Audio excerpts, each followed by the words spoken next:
So PlayStation's Virtuous cycle continues with a rumor for Horizon Zero Dawn.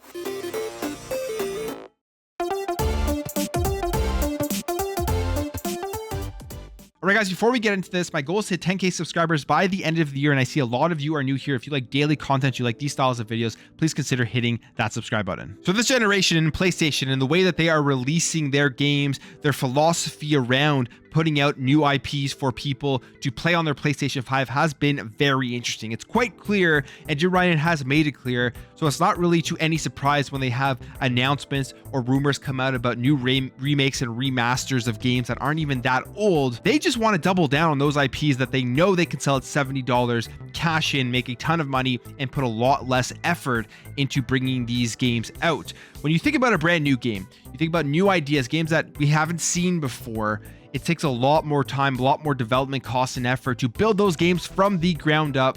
And then there's a ton more risk when you're putting those out into the market. We've seen Xbox take a lot of risk with their IPs just recently with the version 1.0, the official release of Grounded, which is a game from Obsidian that you would have never expected Obsidian to make. Xbox, Microsoft were happy to take that risk, and it has paid off. You also think of a game like Sea of Thieves from Rare, which has completely paid off for Xbox.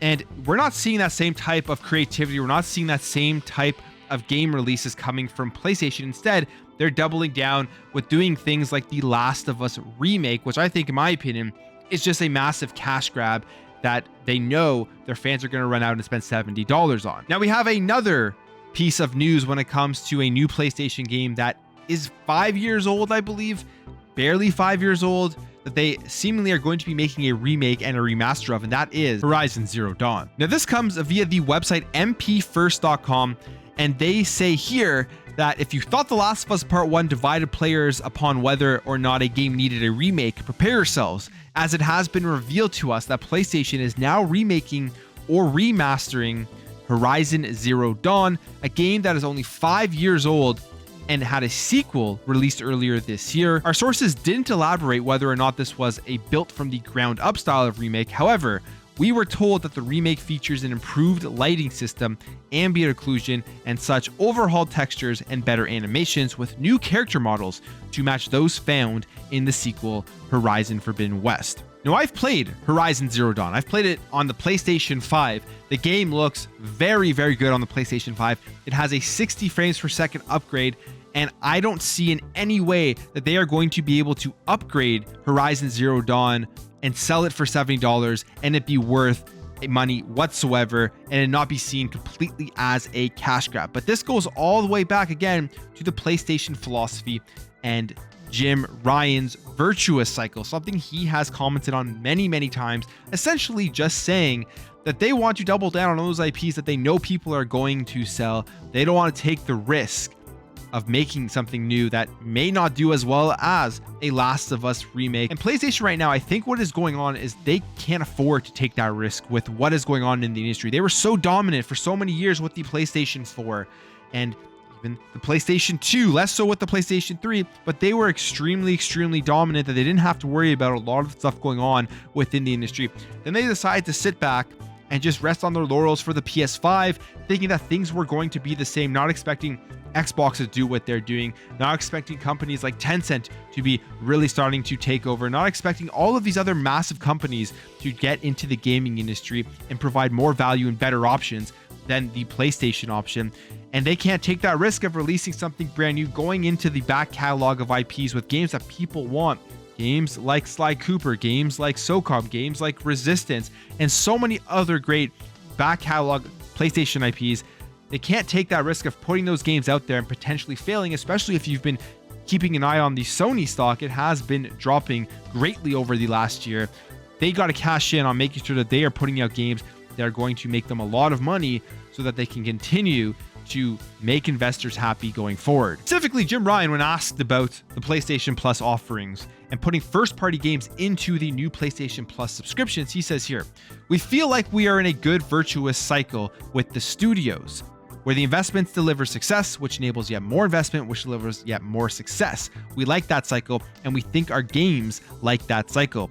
In terms of putting our own games into this service or any of our services upon their release, as you well know, this is not the road that we've gone down in the past, and it's not a road that we're going to go down with this new service. We feel like if we are going to do this with the games that we make at PlayStation Studios, that virtuous cycle will be broken. The level of investment that we need to make in our studios would not be possible, and we think the knock-on effect on the quality of the games that we make would not be something that gamers want. To me, you take a look at what he is saying. Even Yoshida reiterated these points just last week. Take a look at these things, and they're just saying that, hey, we got to make sure that the games that we put out are going to be raking in the cash. And if we can do this while spending less money on development by literally remaking and remastering games that are 5 years old, we are going to do that. And you compare that to what Xbox is doing with Xbox Game Pass, the Xbox ecosystem, putting games day one into the service that are first-party games, getting huge games that are third-party into the service. It's not even close going forward what is happening here. And PlayStation needs to eventually make that full transition over to doing more things to add more value, because it is going to continue to get worse for them. And it's going to be interesting what happens in the future when people start realizing what is happening and not going out and purchasing these remakes and remasters and spending their money on games that, quite frankly, aren't worth the dollar that they're selling it for. Now, the other side of this story has to do with their live service side of games, something that they have said that they want to work on. They know it is something they're fallen behind on, and they're not going to be able to compete with the likes of Xbox with live service games. So they are starting to make more live service games, trying to release 12, I believe, by 2026. And within these rumors about the Horizon Zero Dawn remake or remaster, MP First also had this to say. As it turns out, the Zero Dawn remake and remaster isn't the only Horizon-related project that is in the works, as we also learned from our other sources. Info collaborated with our original source that a team presumed to be Guerrilla Games at PlayStation are currently developing a Horizon online multiplayer game for both the PS5 and PC. Two sources have verified that the project is indeed real, with a third giving some brief details that it may feature a form of co-op.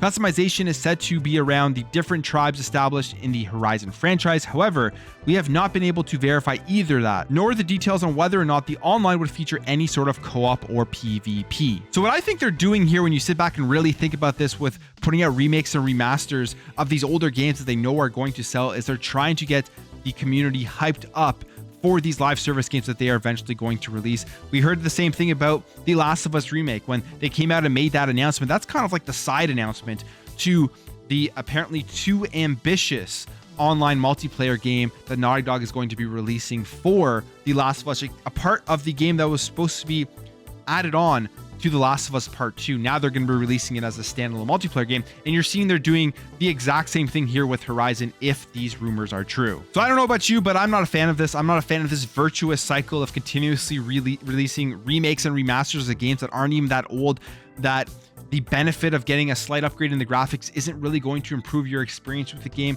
I would be shocked if there is a huge difference between Horizon Zero Dawn and then this remake or remaster in the way that it looks, in the way that it feels. You go check it out right now on the PlayStation 5. It runs great, it looks great, it plays great.